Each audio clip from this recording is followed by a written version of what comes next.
Hi, Mickey. Are you experiencing any vertigo? I guess I am feeling a little dizzy. Oh, wow! Did you see that? 如果生命可以无限重来，你会如何面对？这正是 Mickey 所面临的困境。作为奥斯卡丝金导演奉俊昊的最新作品，Mickey 17自上映以来引发了两极化的评价。这部电影是奉俊昊继《寄生上流》后时隔3年的新作。今天要和大家聊聊 Mickey 17，究竟它是否值得一看？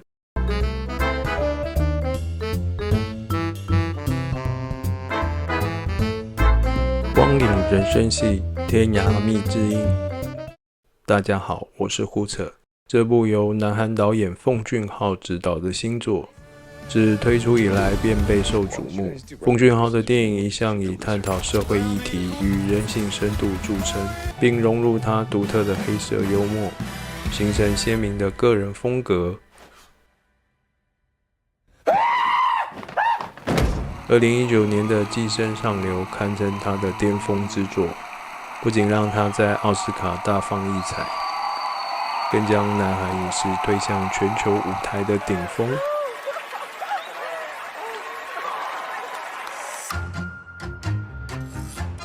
开始注意奉俊昊是因为他在2006年所拍摄的《害人怪物》，当时非常惊讶南韩电影竟能兼具商业娱乐与深刻议题的双重魅力。之后回头观赏他的《杀人回忆》，更加欣赏这位导演。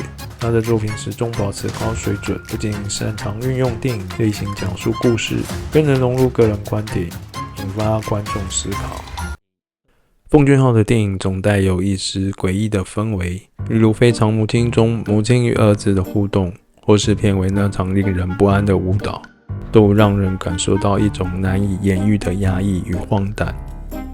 作为一位类型导演，奉俊昊深谙好莱坞电影的叙事技巧，同时又能注入自己的观点，让观众在享受视觉盛宴的同时，也能深入思考。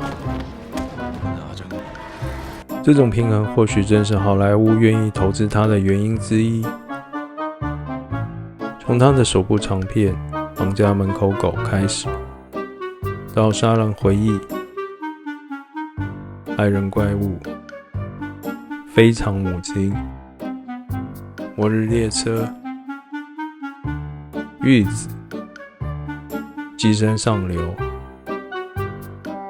再到如今他执导的第8部电影《Mickey 17》，始终维持他的作者风格。他的作品包含以下几个特点：阶级对立与社会批判，例如《寄生上流》透过寄生与被寄生的2个家庭展现阶级斗争，而《末日列车》即是透过火车车厢阶层比喻社会结构。Mickey 17的设定让我们不禁思考，人类是否已经将某些生命视为消耗品？主角的边缘性格，从杀人回忆的刑警、非常母亲中的母亲，到寄生上流的金家人，奉俊昊擅长塑造那些不符合社会期待，在体制内挣扎求生的角色。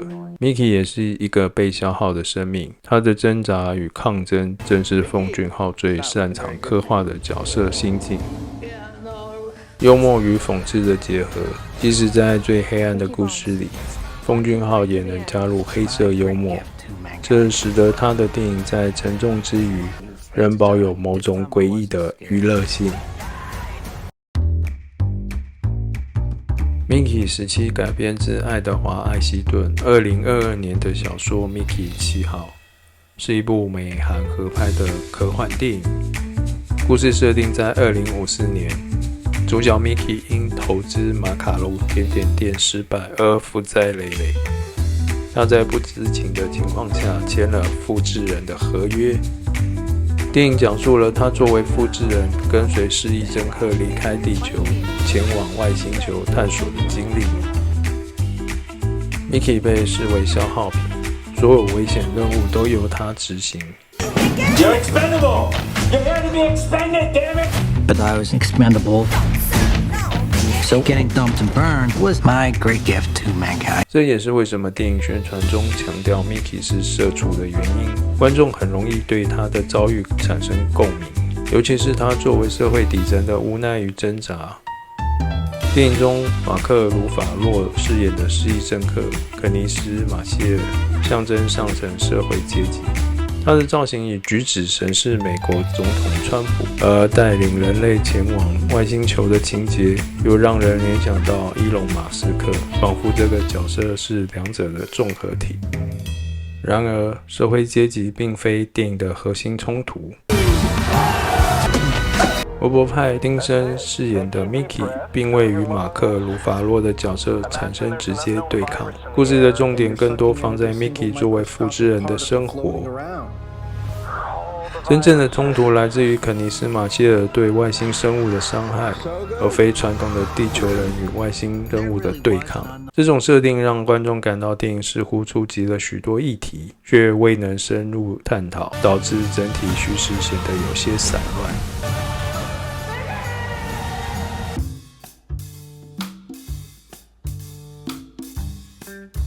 由于电影未在社会阶级与外星生物的对抗上琢磨过多，我们需要从角色出发，挖掘创作者想表达的主题。电影采用倒叙手法，开场便是 Mickey 时期的口白，直到结局我们才明白，整部电影是他记忆的回溯。Mickey 虽然不断被复制，但他的记忆却得以延续。他的生命像是一种轮回，却没有新的身份或人生，更像是电脑重启后的同一套系统，无法更新。Mickey 多次被问及死亡的感觉是什么，因为只有他经历过死亡与重生。复制人的优势在于不怕死，生命可以无限重来，但这也让生命变得廉价。What's it feel like to die? Mickey 对生命的态度从麻木到觉醒，尤其当他发现自己必须与 Mickey 18争夺生存权时，他开始意识到不想再被复制。结局中，人类决定摧毁复制机器，不再复制生命，强调所有生命都应被平等尊重。Mickey 被外星生物抓走时，外星生物放了他。他问外星生物原因，外星生物给他的答案是：难道要杀了你？这种淡然的回答显示出尊重生命是一件再自然不过的事情。这对比失忆政客肯尼斯·马歇尔为了个人的欲望想要杀害 Mickey 17并毁灭外星生物，双方的态度也进一步辩证了对于生命价值的重视与对于生命的尊重。复制人这个议题本身就有争议，人类为了私欲想方设法想要延续生命，但对于复制人的态度没有将其视为生命，而是一种附属品，它是一种消耗品，就像电池、螺丝一样，用完或不见了，再买新的就好，可以重复使用。当这样的事情成真，生命变得廉价，我们该怎么面对自身与其他生命？我们不再以人的姿态活着，而是一种物品，我们的价值与思想也就不再重要。Mickey 17透过复制人议题，探讨了生命的意义与尊重。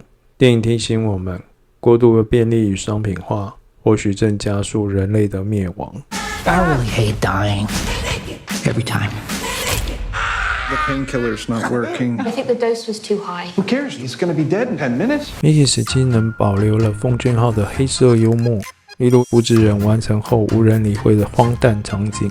然而电影中那种令人不安的氛围却有所减弱，或许是为了迎合国际市场，又或许是因为故事脱离了熟悉的韩国社会背景。虽然创作者仍然表达他所想表达的想法，但是过于分散于表面的描述，其实很难让人聚焦在他所欲表达的主题。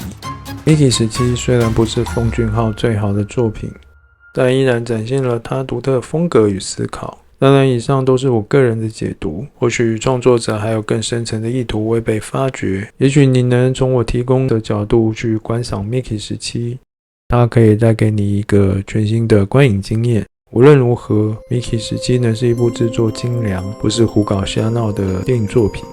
如果你有时间，不妨走进戏院，亲自感受这部全球瞩目、带有个人色彩的科幻之作。如果你喜欢这一期的内容，别忘了分享订阅，我们下次见。